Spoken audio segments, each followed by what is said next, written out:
Donald Trump mostrou-se otimista em relação às negociações em curso com o Irão e diz que há boas probabilidades de um acordo daqui a 2 ou 3 dias. Em rara visita a Pyongyang, o presidente chinês Xi Jinping prometeu levar a aliança entre a China e a Coreia do Norte a novos patamares. Equipas de socorro vasculham edifícios desmoronados nas Filipinas depois do terremoto que matou 37 pessoas e fez cerca de 20 mil desalojados. Junho em Lisboa volta a ser sinónimo de Feira do Livro. Este ano o certame junta cerca de 900 marcas editoriais. Cidades anfitriãs do Mundial já estão a postos para receber a competição, que começa num clima de alguma frustração. O presidente dos Estados Unidos, Donald Trump, expressou otimismo renovado esta terça-feira em relação às negociações em curso com o Irão e diz que há boas hipóteses de ser assinado um acordo dentro de 2 ou 3 dias. As declarações surgem apenas um dia depois do Irão e Israel terem retomado as ofensivas e trocado uma série de mísseis, ameaçando pôr fim à frágil trégua que está em vigor desde o dia 8 de abril. Trump não apresentou uma razão para este otimismo renovado, mas deu a entender que a diplomacia é a solução mais eficaz para a crise.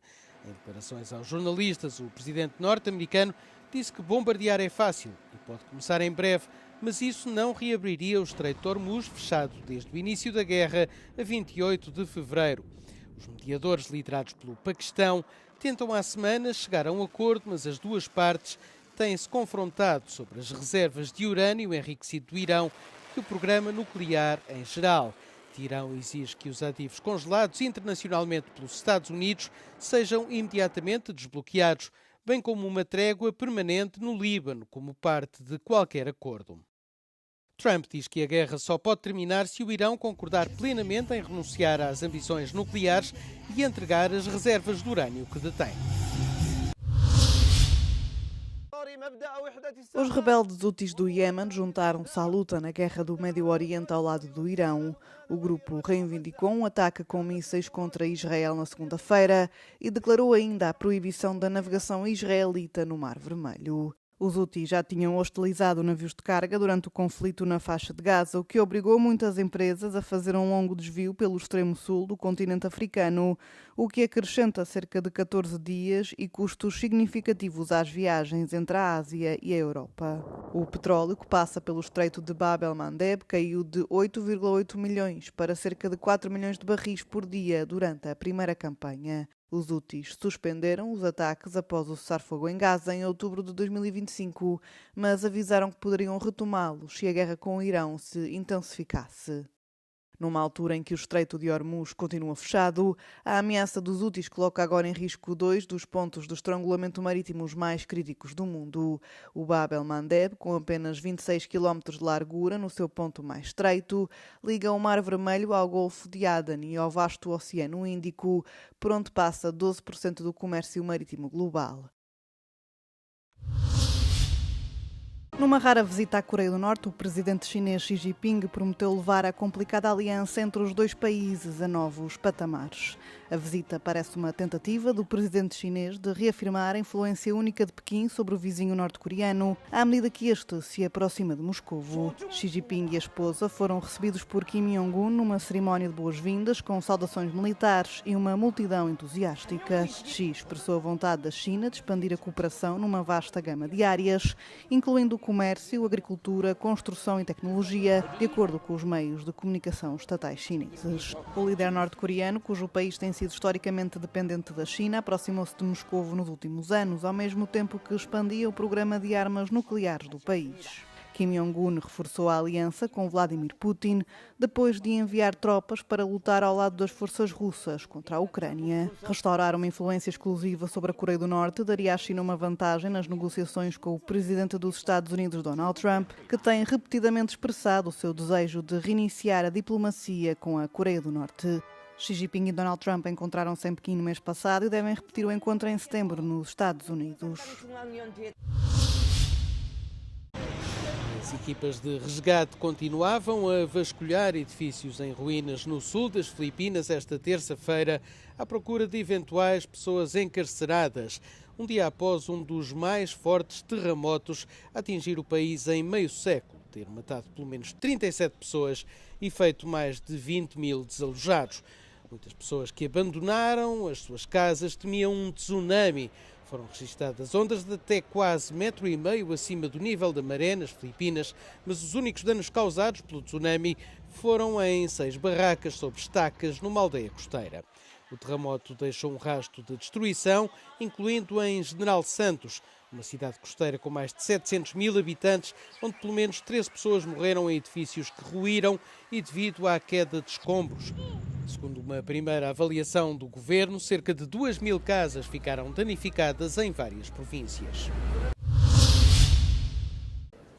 Em Lyon e em toda a França reina o luto e a indignação. Milhares de pessoas reuniram-se em frente aos tribunais para exigir justiça para Liana, uma criança de 11 anos assassinada no sudoeste de França. O principal suspeito, Jérôme Barrella, já tinha enfrentado várias queixas por violência sexual contra menores. Nunca foi investigado nem interrogado até agora. C'est pas un dysfonctionnement de un tribunal et d'un juge ou un procureur. C'est l'ensemble du système qui a à revoir, en fait. Mais de 150 manifestações tiveram lugar em toda a França na segunda-feira, exigindo justiça para Liana e uma reforma de um sistema que, segundo os participantes, falhou em proteger as crianças. Stop, ça suffit, on en a ras-le-bol de cette justice laxiste. J'ai très peur pour mes petites filles. Et mes petits garçons aussi, hein, c'est pareil. Hein. Il faut que le peuple se réveille et que le peuple dise qu'on en a marre, quoi, qu'il faut que la justice se réveille et que le gouvernement fasse quelque chose. Il faut qu'il y ait des têtes qui tombent et il faut que la justice change de camp. Parce que nous ne pouvons pas accepter ça. The Israelis are demanding answers. How could a man reported multiple times for sexual violence remain free until a child was killed?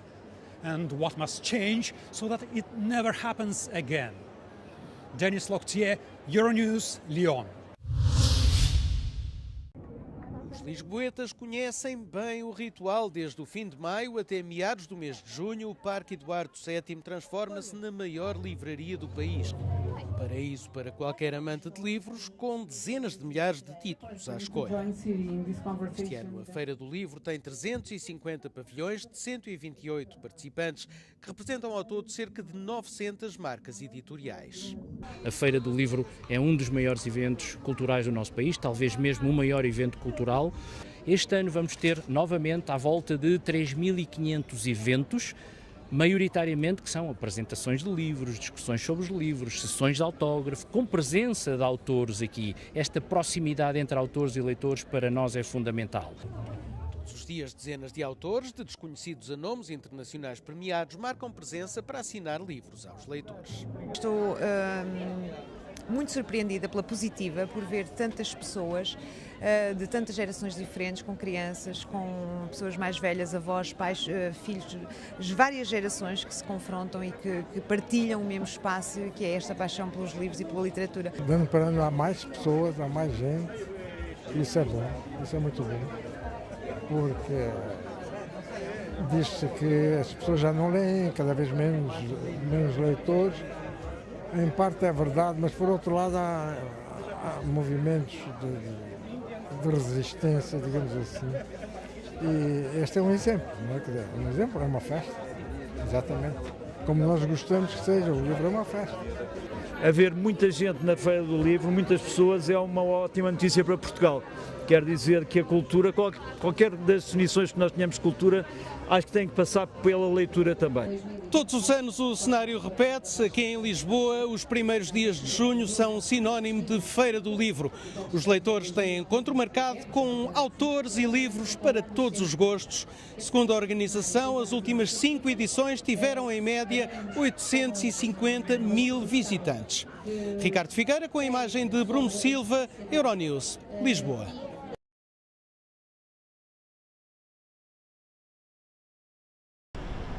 A contagem decrescente já está a chegar ao fim. Por toda a América do Norte, as cidades anfitriãs estão a dar os últimos retoques nos preparativos para o maior mundial da história. De Kansas City a Toronto, as autoridades dizem que os planos de segurança estão em marcha. I think for the world, we want to show off that Kansas City is on the rise, that we are elevating. We are, no longer, as we say, a flyover state, we're a fly-to state. But we also want people in Kansas City to be really proud of this as well. We hope Kansas Cityans and those in the region are really excited to host and show off and proud that this came to their backyard. Toronto vai receber 6 jogos do Mundial, já a partir de sexta-feira.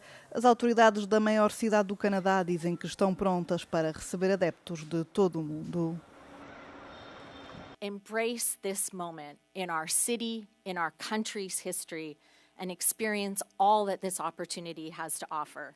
We are ready to welcome the world, and we are looking forward to kicking off. Para além dos preparativos das cidades anfitriãs e dos estádios, o foco está agora a deslocar-se para as seleções. Na segunda-feira, a presidenta do México, Claudia Sheinbaum, presidiu a uma cerimónia de entrega da bandeira à seleção nacional do país, 3 dias antes de a nação mexicana dar início à competição no jogo inaugural contra a África do Sul. O México acolhe 6 seleções nacionais no país, incluindo a seleção iraniana, envolvida num conflito com os Estados Unidos. À medida que os preparativos entram na sua fase final, adeptos e responsáveis deparam-se com alguns obstáculos: os elevados preços dos bilhetes, as proibições de viagem e restrições de vistos por parte dos Estados Unidos. Na segunda-feira, Omar Artan, que estava prestes a tornar-se o primeiro somali a arbitrar na fase final do Mundial, foi retirado da lista de árbitros depois de lhe ter sido negada a entrada nos Estados Unidos. A recusa surge na sequência da lista de proibições de vistos e restrições de Donald Trump, que inclui 4 países a competir no Mundial: o Haiti, Irão, Senegal e Costa do Marfim. Para muitos, um país que não quer receber adeptos das equipas qualificadas não deveria ser autorizado a organizar a competição.